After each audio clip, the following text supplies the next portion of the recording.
mình là Hà Trang và mình cảm thấy rất vui, biết ơn và vinh dự khi ngày hôm nay được đến gặp các bạn. Vào khoảng một tuần trước thì mình đã có một câu hỏi này cho mẹ mình.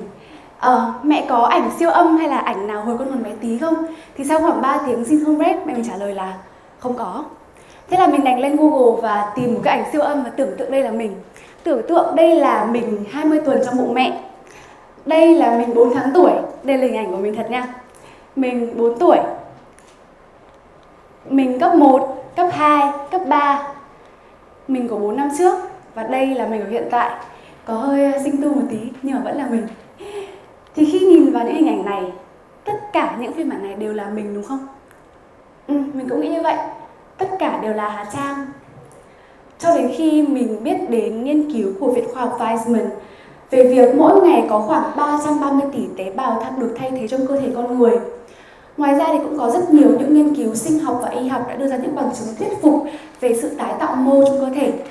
Gan, xương, da, cơ và các mô thần kinh. Có một hiện tượng được nhà thần kinh học David Eagleman gọi là sự tái kết nối. Bộ não con người trải qua quá trình tái kết nối liên tục với những tế bào thần kinh được hình thành và phá vỡ kết nối luôn luôn, từ đó dẫn đến sự thay đổi trong tính cách và nhận thức của con người qua thời gian. Thế thì từ từ nhé. Những phiên bản này có còn là mình không? Mình là ai? Hà Trang là ai? Hà Trang là em bé ở trong bụng mẹ hay là mình của hiện tại? Vậy thì Hà Trang của 50 năm nữa sẽ là ai? Câu hỏi tôi là ai đã luôn tồn tại trong lịch sử nhân loại. Với các nhà thần học, nhà triết học, nhà tâm lý học ở nhiều nền văn hóa và nhiều thời đại khác nhau đã dành nhiều năm để vật lộn về câu hỏi này.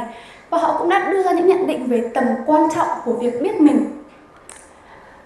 Biết chính mình là khởi đầu của sự khôn ngoan theo Aristotle, hay biết người khác thì là thông minh đấy, nhưng biết chính mình thì mới là trí tuệ đích thực theo Lão Tử.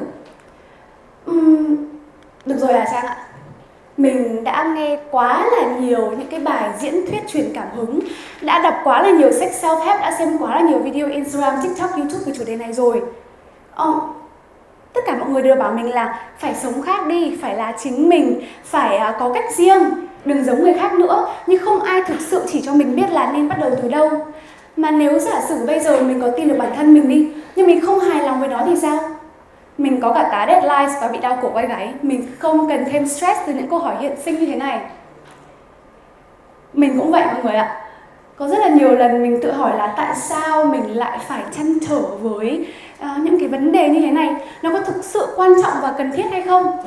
Hay là bởi vì đang quá nhiều người nói về nó, có quá là nhiều sách self-help, có quá là nhiều video trên mạng xã hội nói về chủ đề này, nên là mình mới phải suy nghĩ về nó có thực sự quan trọng và cần thiết hay không?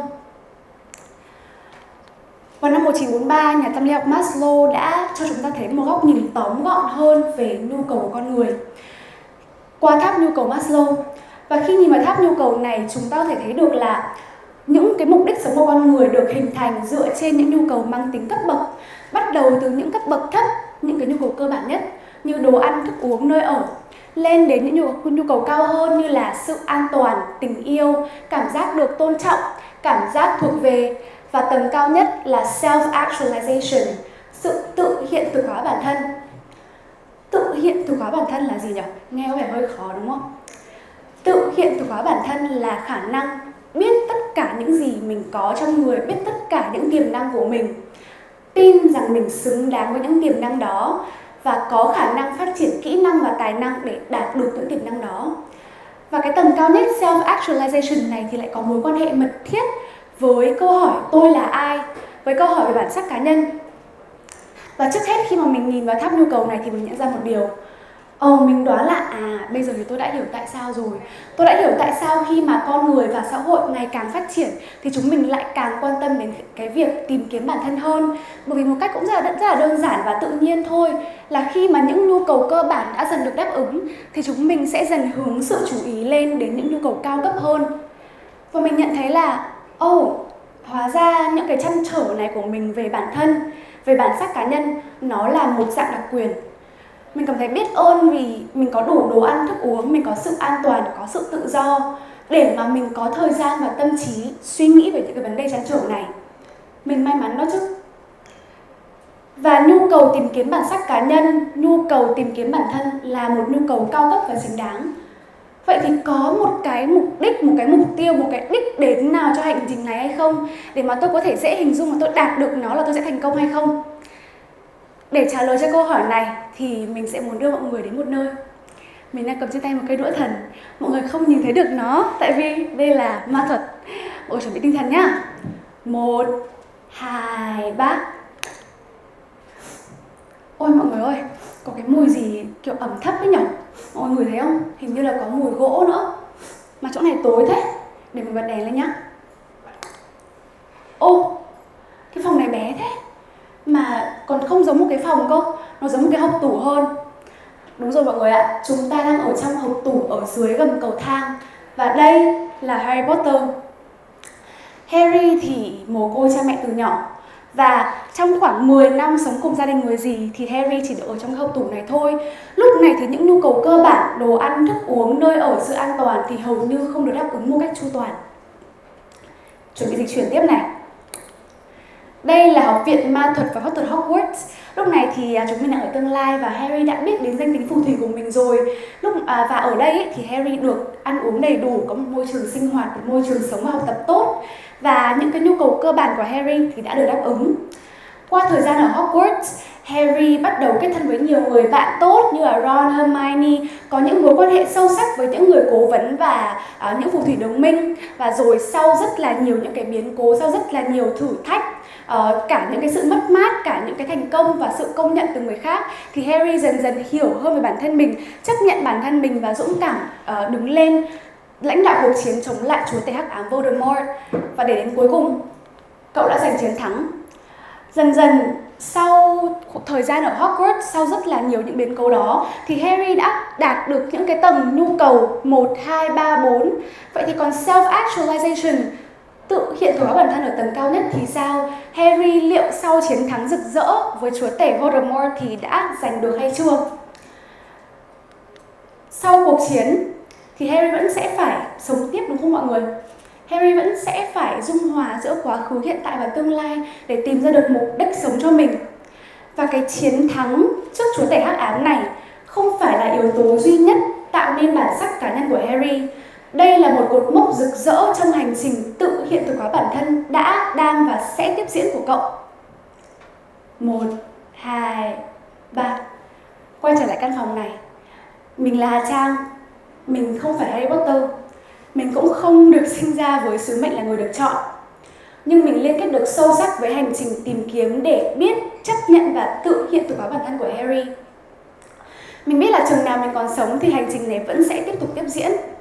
Và mình thấy mừng bởi vì cái hành trình này, cái ý nghĩa của nó không nằm ở một mục đích, mục tiêu mà đạt được rồi thôi. Ý nghĩa của hành trình này nằm ở từng cột mốc.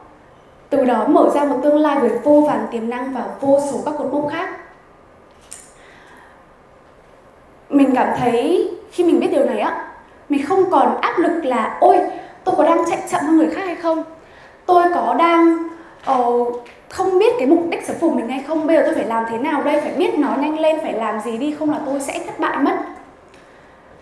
Cái hành trình này nó nằm ở cột mốc, nằm ở tất cả những tiềm năng mình có thể đạt được trong tương lai. Một cái hành trình tiếp diễn như vậy, nó dài chứ. Câu hỏi bây giờ là bắt đầu từ đâu? Bắt đầu từ đâu? Câu trả lời của mình, của cá nhân mình nhá, là bắt đầu ở việc hiểu và chấp nhận bản thân. Đã từng có một content khá là viral trên mạng xã hội là các bạn sẽ hỏi người yêu là nếu bây giờ mà em thành con gián thì anh có yêu em không? Mình biết đây là một content vui thôi, nhưng mà mình cũng tưởng tượng là nếu mà mình hỏi người bạn bè, người thân, người yêu mình cái câu hỏi này mà mọi người trả lời là em ơi, con gián á? Không, thì mình sẽ buồn chứ, mình sẽ hơi chạnh lòng chứ. Nhưng mà tại sao mình lại phải buồn nhỉ? Mình đâu phải con gián đâu. Mà nếu mình có biến thành con gián thật thì con gián đấy cũng đâu phải là mình. Tại sao mình lại phải buồn cho nó? Có phải là vì chúng ta luôn âm thầm tin rằng có một giá trị nào đó ở sâu bên trong mình, một giá trị không bị ràng buộc bởi cơ thể vật lý, thời gian hay không gian, một cái mình nào đó ở trong này, và cái đó mới chính là mình hay không? Và mình nghĩ đó là dấu hiệu của sự biết mình. Mình biết mình thích cà phê đá, mình không thích cà phê nóng nha.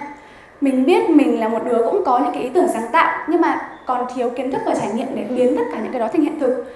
Mình biết mình không phải là một đứa xấu tính đâu, nhưng mà đôi khi là còn hấp tấp và nóng tính đấy. Mình biết là mình là một đứa hoạt ngôn ngày xưa học chuyên Anh, nhưng mà buổi đầu lúc mà mới lên sân khấu này là cũng có không biết phải nói gì cả, cũng có đứng đơ ra một lúc. Mình biết tất cả những điều đó và mình lựa chọn chấp nhận tất cả những gì mình biết. Mình suy nghĩ để xem mình biết gì về bản thân và chấp nhận tất cả những gì mình biết dù nó xấu hay tốt. Khi mình làm điều này thì mình cảm thấy bản thân mình được tôn trọng, ít nhất là bởi chính bản thân mình cảm thấy yên tâm và tự do hơn. Bởi vì nếu ngày mai mình có biến thành con rắn thật, không một ai biết đấy là Hà Trang, không một ai biết đến những gì mình đã trải qua, những gì mình vấp ngã, những thành công của mình, không một ai biết đến những tiềm năng của mình, thì mình vẫn biết rõ tất cả những điều đó. Mình vẫn biết mình là Hà Trang, mình vẫn biết tất cả những gì mình đã trải qua, mình vẫn biết tất cả những khó khăn, tất cả những sự yếu đuối của mình, tất cả những tiềm năng của mình, để mà mình, ngay cả khi chỉ là một con gián, vẫn biết bản thân có một tương lai rộng mở với vô vàn tiềm năng. Hành trình tìm kiếm bản sắc cá nhân là một hành trình tiếp diễn và rộng mở như vậy đối với mình. Và mình biết tất cả mọi người ngoài kia đều đang bước chân trên hành trình của riêng mình, cả các bạn ngồi ở đây nữa. Và điều đó truyền cảm hứng cho mình. Tại vì trên hành trình này chúng mình tự do, độc lập, nhưng không cô đơn. Và rất là tuyệt nếu mà trên hành trình này chúng mình có sự ủng hộ từ nhau, từ bạn bè, người thân, từ nhà trường, xã hội.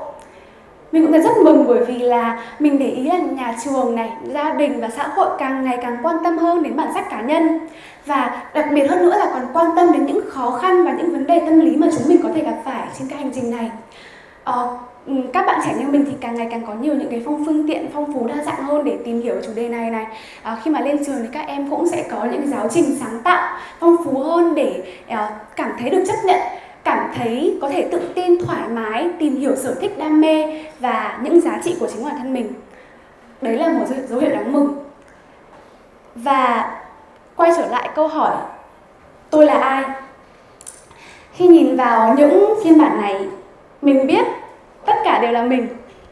Nhưng mình cũng biết mình của ngày hôm nay không còn là những phiên bản này nữa rồi. Và mình biết ơn tất cả những phiên bản này, cả những phiên bản chạm đáy nhất mà mình không có chụp lại. Tại vì tất cả những cột mốc này, tất cả những phiên bản này đã tạo nên bản sắc cá nhân của mình, tạo nên Hà Trang của ngày hôm nay và là nền tảng cho một Hà Trang đầy tiềm năng trong tương lai.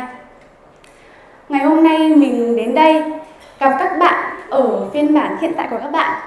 Mình biết là mọi người đã trải qua rất nhiều điều, đã có những thành công, đã có những vấp ngã, cũng thay đổi nhiều. Và mình nhìn thấy ở mỗi bạn vô vàn tiềm năng. Mình mong là mọi người cũng sẽ thấy như vậy ở chính bản thân mình. Xin cảm ơn.